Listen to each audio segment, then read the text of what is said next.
Hi, in this video, I'd like to graph some polynomial functions with you.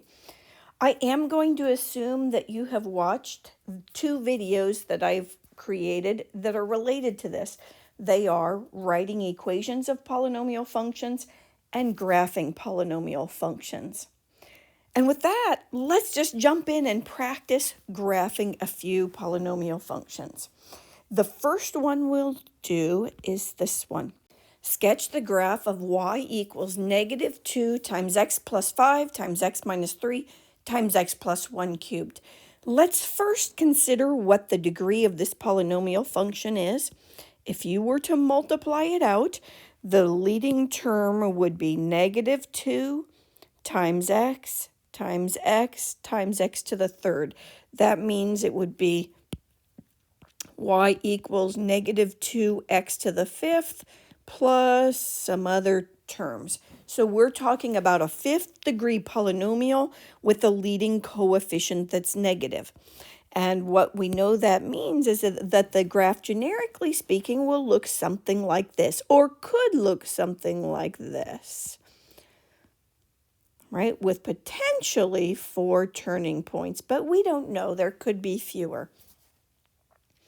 The important part about that is that we know this end behavior. This we know for sure. It will look like this coming from at the left-hand side, and then to the right it will be headed down. So let's draw our grid. And we're going to find our zeros. Zeros, remember, come from each of the factors that contain a variable. So from the first factor that contains a variable, we see we have a 0 of negative 5. And the exponent right here is a 1, so we know we have multiplicity 1. Our next 0 is 3, also with multiplicity 1. And our next 0, let me erase this so we have a little more space, is negative 1 with multiplicity 3. Let's put those zeros on our graph. So we have negative 5. We have 3. And we have negative 1. And based on what we know about it being fifth degree with a leading coefficient that's negative, we know the end behavior will look like this and like this. And we could use that information and draw the graph using the multiplicity of those zeros. But I want to show you one more thing that some people find helpful, particularly if you forget that this is the way a fifth degree polynomial function looks over here. What if you don't remember, or you get mixed up here and you're not sure, does it start up here or down here? So let's erase that so I can show you something else. And these two items can be used in combination with each other. They're complementary ideas. So here's the idea. We know we have this function y equals negative 2 times x plus 5 times x minus 3 times x plus 1 cubed. I want to know when that expression is above or below the x-axis. That means I want to know where it's positive and where it's negative. And we can determine that by interval testing. I'm going to put my negative 5, my 3, and my negative 1 on the number line. And I can do interval testing. That means we pick a number to the right of 3, like 4, and we pop 4 into our function. And when we do that, we would have a negative times a positive times a positive times a positive cubed. So that's a negative times a positive times a positive times a positive. And that result is negative. I can pick a number in between negative 1 and 3, like 0. 0 would make this negative, positive, negative, and positive.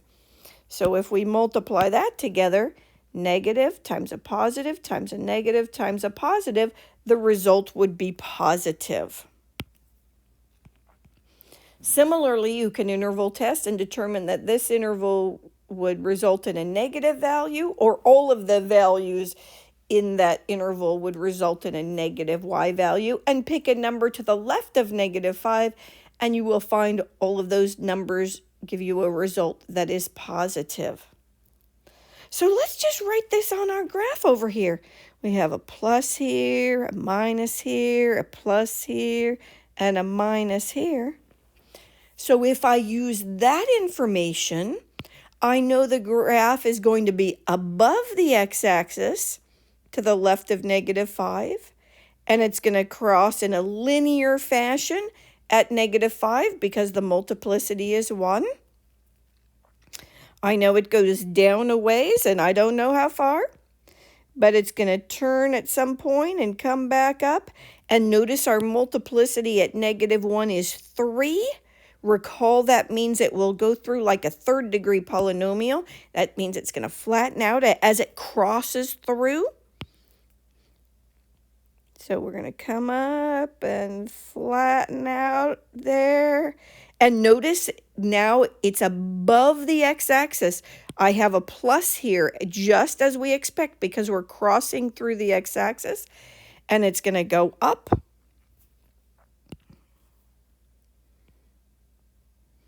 A ways, and then it comes down and it crosses again because the multiplicity is 1, and because we see that the graph goes to the negative values down here. So the multiplicity in combination with what I see here means the graph is going to continue in that direction. The last thing I want to include, let me label those x-intercepts, by the way, -5, -1, and 3. That's important to get those labeled. I need to label this y-intercept. It almost looks like it's 0, but it is definitely not. It's above the x-axis. So let's find this y value. That means to find the y-intercept, we let x be 0. So we have -2 times 0 plus 5 times 0 minus 3 times 0 plus 1 cubed. So we have -2 times 5 times -3 times 1. And that's a positive 30. So that's 30 right there. So it looks like if that's 30, it's going to go up a ways. It's pretty high. We don't know how high. But now we have our rough sketch of the function. And I'd like you to see what it looks like if the computer does it. I used Desmos to come up with the graph. So here it is. And you see our rough sketch was pretty good.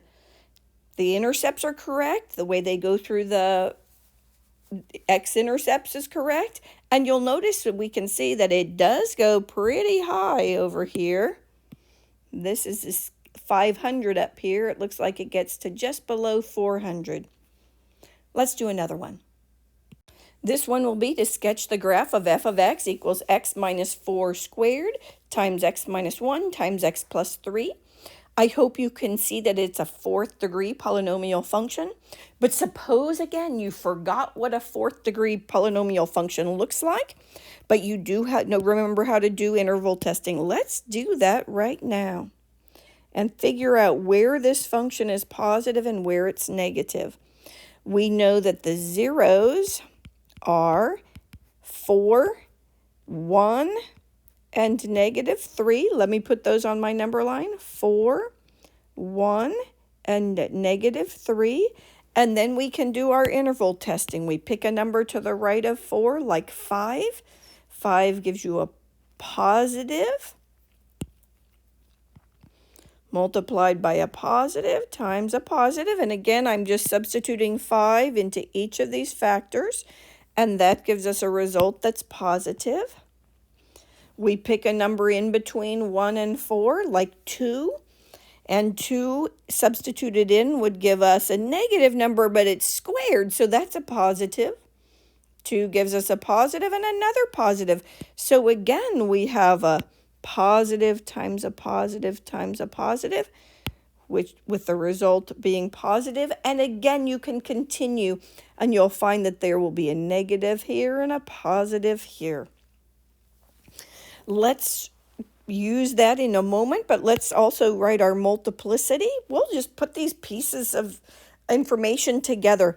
4 has a multiplicity of 2.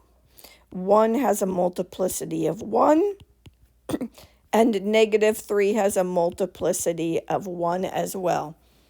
So we know the graph will only touch the x-axis at 4. It will cross at 1 and it will cross at -3. And that should match what we see when we consider where the graph is positive and where the graph is negative. So let's graph this one. Let's see, I'm going to put -3 right here, 1 right here, 4 right here. And let me just put my positive, negative, positive, and positive here, just as a reminder. So I know my graph will start up here because the graph is positive to the left of -3. Two things tell me that the graph will cross at -3. The multiplicity is odd, and we see the graph goes from positive to negative. So let's do this graph. We're going to start up here, and it crosses. It goes down a ways. Again, we don't know how far. And at 1, what will happen? Notice our multiplicity is 1. It's going to cross. Goes up a ways, we don't know how far. It will come back down, and at 4, we see it will touch the x-axis, but the multiplicity is 2, and we see that the graph stays positive. So we know it just touches and goes back this direction. And we have our rough sketch. The last thing I would want to label is my y-intercept right here. It is... well, I don't know what it is. Let's calculate it. Substitute in 0. We have 0 minus 4 squared times 0 minus 1 times 0 plus 3. So that's 16 times -1 times 3, and we get -48.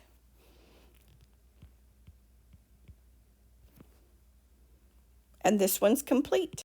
Here's what the graph looks like on the computer. For the last example, I'd like to sketch the graph of y equals 2x cubed minus 3x squared minus 18x plus 27.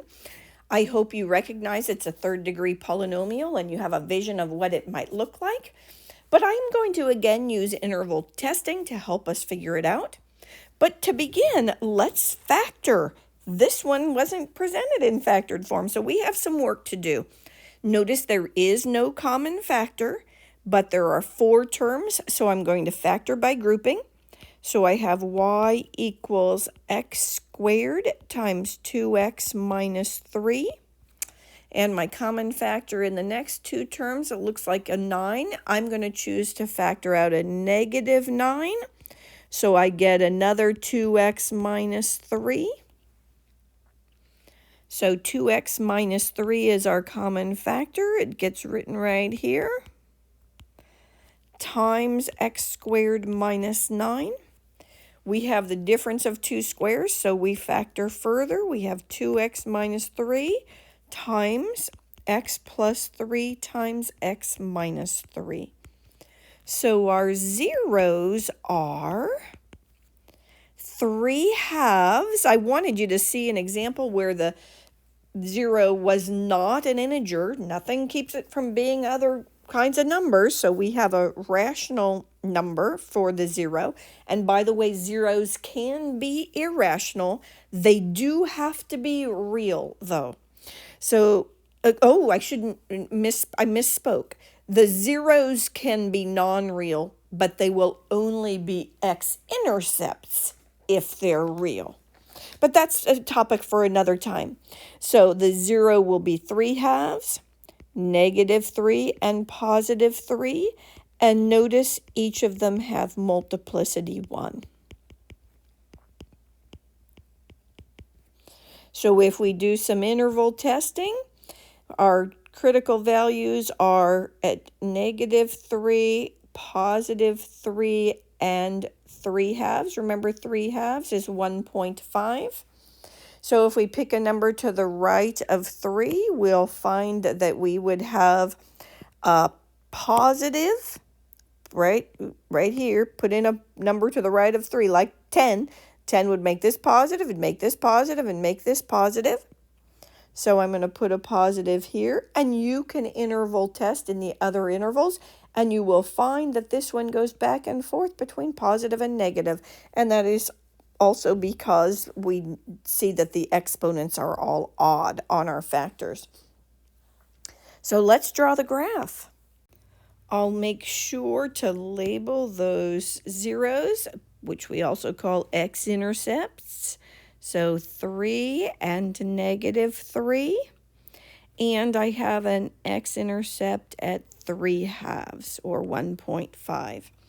I'm going to put on these signs, negative, and positive. So that will help me figure out what the graph looks like. I know every time I get to a 0, it will cross the x-axis, and I know it's going to cross in a linear fashion because the multiplicity is 1. So, and linear means it will sort of look like a line as it passes through. It's not going to flatten out at all. So here we go. Let's draw it. It starts down here. That's what it means to be negative. Oh, I want to do this in black here. It's going to cross at -3 and go up a ways. I have no idea how high it goes. And then it's going to come back down and cross at 3/2 and go negative for a little bit, and then cross at 3 and go positive again. And there's my rough sketch. I do want to label the y-intercept. Let's see, if we substitute in 0, it's easy to see it up here. If we substitute in a 0, we'd have 0 minus 0 minus 0 plus 27. So I know my y-intercept is 27. Let's just see how it looks when you graph it on the computer. And here it is. And now I hope you'll go graph some polynomial functions.